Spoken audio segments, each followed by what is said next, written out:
Assalamualaikum warahmatullahi wabarakatuh. Perkenalkan, nama saya Rizalul Fikri, mahasiswa Politeknik Negeri Padang, jurusan akuntansi, program studi D4 akuntansi. Di sini saya ingin menjelaskan mengenai literatur review tugas seminar proposal saya, di mana saya mengangkat judul mengenai analisis pelaporan dan pengelolaan keuangan pada Madrasah Diniyah Takmiliyah Awaliyah Abu Salam Muhammadiyah. Madrasah Diniyah Takmiliyah Awaliyah ini biasanya disingkat dengan MDTA.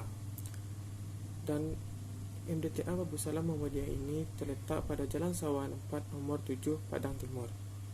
MDTA Abu Salam Muhammadiyah ini awalnya dibentuk pada tahun 1968 dalam bentuk TPA, itu Taman Pendidikan Al-Quran, di mana dalam bentuk TPA ini hanya belajar baca tulis Al-Quran.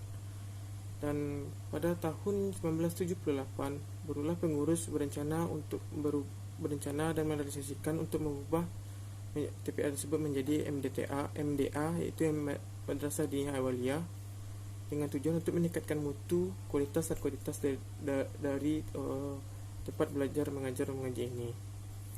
Dan pada tahun 2015 sesuai dengan keputusan Kementerian Agama, MDA berubah menjadi MDTA. Dan yang menjadi alasan saya untuk melakukan penelitian terkait dengan pengelolaan dan pelaporan keuangan pada MDTA Abu Salam Muhammadiyah ini adalah karena minimnya sumber daya manusia yang mampu untuk mengelola keuangan secara baik dan pelaporan yang kurang terperinci. Dan maka dari itu saya ingin untuk mengangkat permasalahan ini menjadi penelitian saya dengan judul analisis pengelolaan dan pelaporan keuangan pada Madrasah Diniyah Takmiliyah Awaliyah Abu Salam Muhammadiyah. Dan selanjutnya adalah penelitian sebelumnya mengenai MDTA atau masalah yang saya angkat ini. Dan saya mengambil yaitu penelitian dari yang pertama itu Irman Firmansyah dan Agus Ahmad Nasrullah yang berjudul Tata Kelola Keuangan pada Madrasah Diniyah dan Majelis Taklim, bermanfaat sebagai pengembangan dari madrasah dan majelis dan untuk sebagai kepercayaan masyarakat kepada lembaga. Dan permasalahan yang ada pada penelitian ini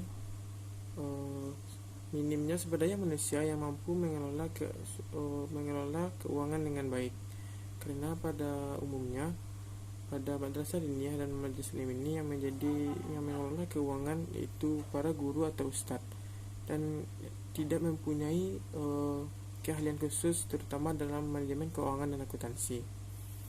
Dan hasil penelitiannya yaitu menunjukkan bahwa pelatihan memberikan pemahaman kepada pengurus majelis taklim dan madrasah diniyah ini dengan memberikan pemahaman mengenai betapa pentingnya pengelolaan keuangan yang baik sebagai bentuk tanggung jawab dari pengurus kepada masyarakat.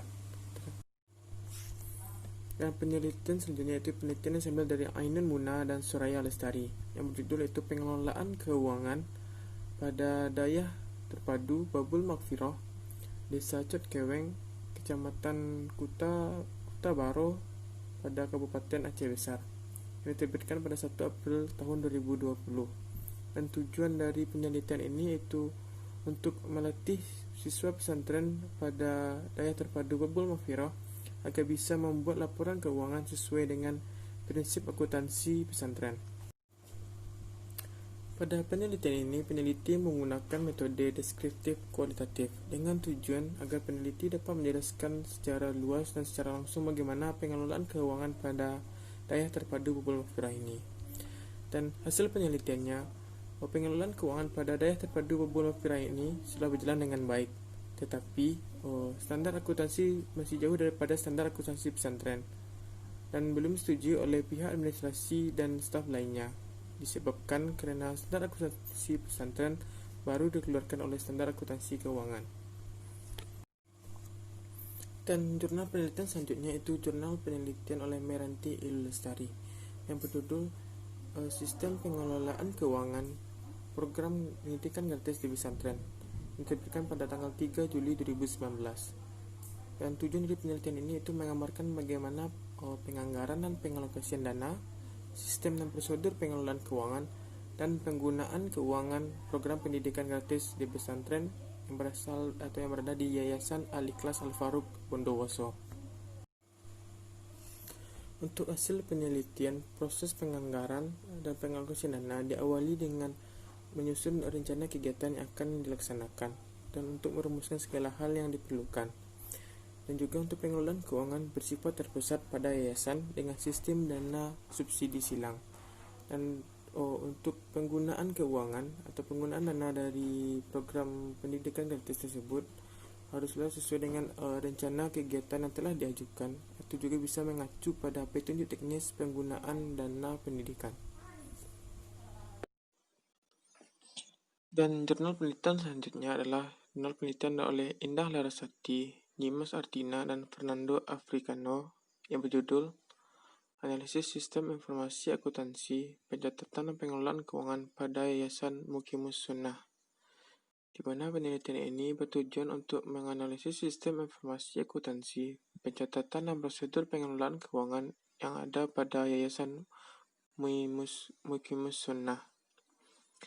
Penelitian ini menggunakan metode kualitatif dengan menggunakan dua jenis data, yaitu data primer dan data sekunder.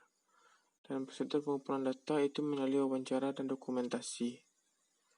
Dan hasil dari analisis yang dilakukan yaitu yayasan ini masih belum memiliki pencatatan dan pengelolaan keuangan yang baik, serta prosedur pengelolaan keuangan pembayaran SPP masih terdapat selisih pencatatan. Penelitian selanjutnya adalah penelitian yang dilaksanakan oleh Ahmad Jainuddin dan Suroto, di mana penelitiannya adalah analisis pengelolaan dan pengawasan keuangan sekolah di SD Negeri Sekecamatan Waituba, di mana di sana bertujuan untuk mengetahui bagaimana pengelolaan yang diterapkan oleh sekolah atau SD negeri di sana dan juga pengawasan terhadap pengelolaan tersebut. Dan data dari penelitian ini berasal dari hasil observasi dan wawancara dari beberapa pimpinan pihak sekolah. Hasil analisis dari penelitian ini terhadap pengelolaan keuangan sekolah sudah berjalan dengan baik karena sudah sesuai dengan rencana penganggaran sekolah, dan terhadap pengawasan pengelolaan sudah berjalan dengan baik juga, dan juga adanya sinergi terhadap pihak sekolah dan juga masyarakat untuk membangun. Dan penelitian selanjutnya adalah penelitian yang dilaksanakan oleh Erivita Sapitri dan Mayanti dan Dina Rasi Utami yang berjudul Pembinaan Pengelolaan Manajemen Sekolah dan Pembinaan Penataan Laporan Keuangan Sekolah. Ada beberapa masalah yang dihadapi oleh sekolah-sekolah. Yang pertama itu kurangnya pengetahuan terhadap manajemen dan akuntansi, di mana hal tersebut dilatar belakangi oleh pengelola yang berasal dari strata 1 namun tidak berasal dari bagian ekonomi. Dan permasalahan lainnya itu kurangnya pengetahuan terhadap aplikasi ilmu komputer seperti pada Microsoft Word atau Microsoft Excel. Dan dalam metode pelaksanaan pembinaan pengelolaan manajemen sekolah dan juga pembinaan penataan laporan keuangan sekolah dilakukan dengan pertama itu menyusun kurikulum terhadap apa yang akan dilaksanakan, pelaksanaan kegiatan, dan yang kedua itu pengawasan terhadap kegiatan. Selanjutnya itu penelitian Nurita Wulansari, Bambang Eka Purnama, dan Indah Wuliwardati, yaitu yang berjudul Sistem Pengelolaan Keuangan Sekolah pada Sekolah Menengah Kejuruan atau SMK PGRI 1 Pacitan, di mana penelitian ini bertujuan untuk merancang dan membangun sistem informasi dan pengelolaan keuangan sekolah di SMK PGRI 1 Pacitan, supaya lebih fleksibel, dinamis, serta meminimalisasi adanya kesalahan dalam penginputan dan penyimpangan data, serta mengoptimalkan keamanan data. Dan dalam sistemnya dilakukan analisis sistem, perancangan, uji coba, dan implementasi sistem supaya menghasilkan perubahan yang lebih baik pada sistem yang telah ada. Selanjutnya yaitu pada penelitian Aldila Ginanti dan Ginanjar Adi Nugraha, itu yang berjudul Pelaporan Keuangan Organisasi Nirlaba pada TK anggota KKG Gugus RA Kartini, di mana bahwa hasil penelitian mereka didapati pelaporan keuangan yang baik didorong atas adanya tenaga profesional yang memiliki kualifikasi khusus di bidang akuntansi dan atau keuangan.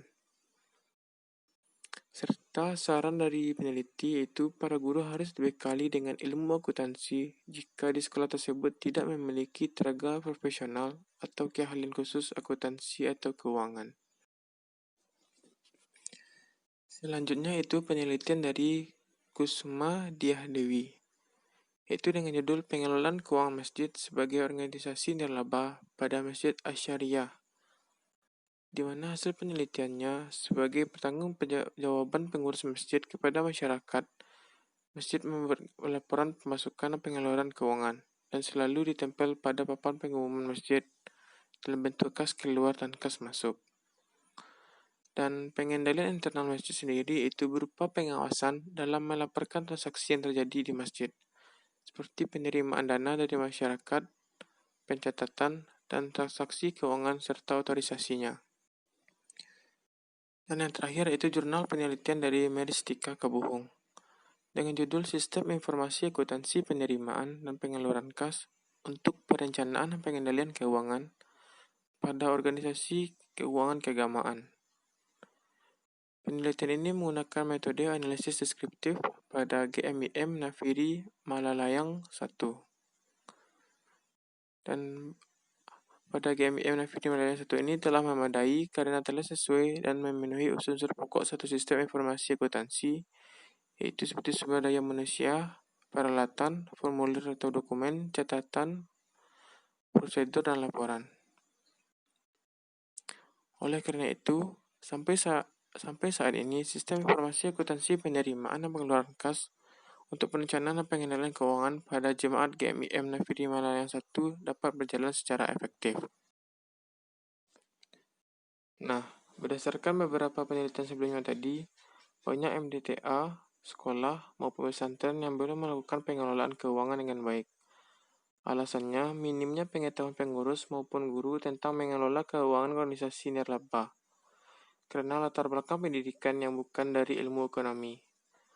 Oleh karena itu, dibutuhkan pelatihan kepada pengelola ataupun pengurus MDTA, sehingga adanya kepercayaan akan keterjadiannya suatu transaksi keuangan. Dan sekian presentasi dari saya mengenai pengelolaan dan pelaporan keuangan MDTA, masjid, sekolah maupun pesantren. Saya ucapkan terima kasih. Terima kasih telah menonton. Assalamualaikum warahmatullahi wabarakatuh.